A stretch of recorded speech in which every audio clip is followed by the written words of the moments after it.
আজ মধ্যরাতে পাকিস্তানের উপর ভারতের কাপুরুষের মতো অতর্কিত হামলা।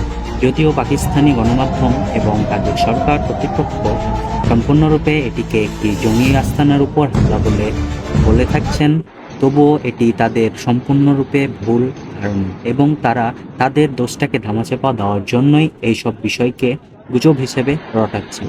যদিও সেখানে বলা হয়েছে তারা জঙ্গি আস্তানায় হামলা করেছেন এবং তারা অনেক জায়গা ধ্বংস করেছেন এবং করবে, তবুও সেখানে সাধারণ জনগণের বাস ছিল, যেখানে 7 জন মানুষের নিহত হওয়ার সংবাদ পাওয়া গিয়েছে। অপারেশন সিঁদুর নামে এই হামলাটি চালানোর পর ইন্ডিয়ান গণমাধ্যম এবং ইন্ডিয়ান আর্মিরা রীতিমতো গুজব ছড়ানো শুরু করেছেন। তারা প্রত্যাখ্যাত দাবি করছেন তারা সর্বদা শান্তির পথে ছিল এবং শান্তির পথে থাকতে চাই এবং তারা তাদের কাশ্মীরকে পেতে চাই। এই অতর্কিত হামলা চালানোর পরও তারা মিথ্যে গুজবে সম্পূর্ণরূপে আস্থায়িত আছে।